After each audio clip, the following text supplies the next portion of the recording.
வணக்கம் and welcome back to my channel love Pandi achievers. இந்த வீடியோவில் நம்ம என்ன ப்ராப்ளம் பார்க்க போகிறோம்னு பார்த்தீங்கன்னா 2011 பாண்டியில் நடந்த எஸ்ஏ எக்ஸாமில் கேட்டிருந்த 27th ப்ராப்ளம் தான் நம்ம பார்க்க போகிறோம். ஸோ கொஸ்டின் என்னென்னு பார்த்துக்கலாம் அவங்க. A man borrows rupees 2,550 to be paid back with compound interest at a rate of 4% per annum by the end of 2 years in 2 equal yearly installments அப்படின்னு சொல்லியிருக்காங்க. So how much will each installment be அப்படின்னு கேட்டிருக்காங்க. So compound இன்ட்ரெஸ்ட்டுக்கு நம்மளுக்கு formula பார்த்தீங்கன்னா amount is equal to principal into 1 + r/100 power n. இது yearly இன்ஸ்டால்மெண்ட்டுக்கான formula. இதுவே half இயர்லியாண்டா வேறு ஃபார்முலா இருக்குது. ஸோ இங்கே ஏர்லின்னு கேட்டதால் இதுதான் ஃபார்முலா. இப்போது நம்மளுக்கு இந்த அமௌண்ட்டை கண்டுபிடிக்கிறதுக்கு பிரின்சிபல் இந்த சைடு கொண்டு வந்துடலாம். So principal equal to a by 1 + r/100 power n. இப்போ நம்மளுக்கு இன்ஸ்டால்மெண்ட் என்னன்னு தெரியாது. ஸோ இன்ஸ்டால்மெண்ட் எக்ஸ்ன்னு எடுத்துக்கலாம்.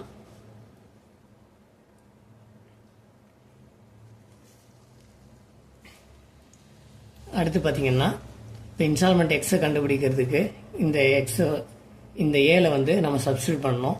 ஸோ 2 years சொல்லியிருக்காங்க. 4% இந்த ரேட் ஆஃப் இன்ட்ரெஸ்ட் சொல்லியிருக்காங்க. பிரின்சிபல் நம்மளுக்கு என்னன்னு தெரியும் 2,550. ஸோ இது எல்லாமே சப்ஸ்டியூட் பண்ணோம்னா 2550 ஈக்குவல் டு ஏக்கு பதிலாக எக்ஸ் சப்ஸ்டியூட் பண்ணுறோம். டிவைடட் பை 1 + ஆருக்கு பதிலாக 4%. ஸோ ஆருக்கு பதிலாக 4 சப்ஸ்டியூட் பண்ணிவிட்டு டிவைடட் பை 100. இங்கே எண்ணுக்கு பதிலாக ஏர்லி இன்ஸ்டால்மெண்ட்டுன்னு கொடுத்துருக்காங்க. ஸோ ஈச் இன்ஸ்டால்மெண்ட் கேட்டிருக்காங்க. அதனால் எண்ணுக்கு பதிலாக இங்கே 1 போடுறோம். ப்ளஸ் அகெயின் செகண்ட் இன்ஸ்டால்மெண்ட்டுக்காக சேம் வேல்யூ சப்ஸ்டியூட் பண்ணுறோம். எண்ணுக்கு பதிலாக 2 போடுறோம். இப்போ so x divided by 1 + 4 divided by 100. இங்கே 1 இருக்குது, இங்கே 100 இருக்குது. எல்சிஎம் எடுத்தோம்னா 104 டிவைடட் பை 100 வரும். ப்ளஸ் எக்ஸ் டிவைடட் பை இங்கே 104 டிவைடட் பை 100 ஸ்கொயர் வரும். Is equal to X divided by 100 104 divided by 100 into 104 divided by 100. இப்போ இது ரெண்டுத்துக்கும் எல்சிஎம் எடுத்தோம்னா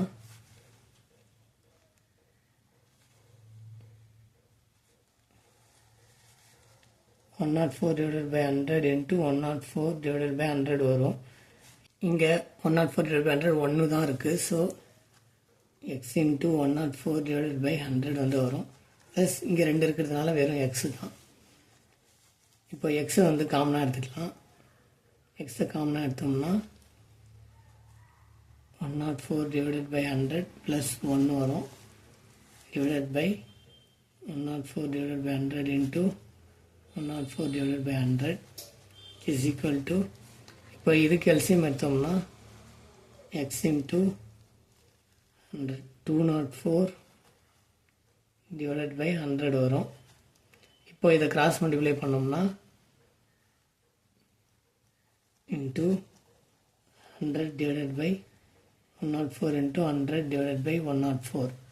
இப்போ இதெல்லாம் கேன்சல் பண்ணிவிட்டு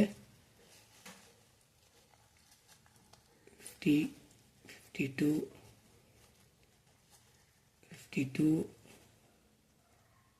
102 இதெல்லாம் கேன்சல் பண்ணிவிட்டு இப்போது x is equal to 2550 into 52 divided by 50 into 52 into 1/102 பண்ணோம்னா எக்ஸோட வேல்யூ 1352 வரும். இதான் answer. So answer option C ₹1352. இந்த வீடியோ உங்களுக்கு யூஸ்ஃபுல்லாக இருந்துச்சுன்னா உங்கள் ஃப்ரெண்ட்ஸ் அண்ட் ஃபேமிலிக்கு ஷேர் பண்ணுங்கள். மறக்காமல் நம்ம சேனலுக்கு சப்ஸ்கிரைப் பண்ணுங்கள். தேங்க்யூ.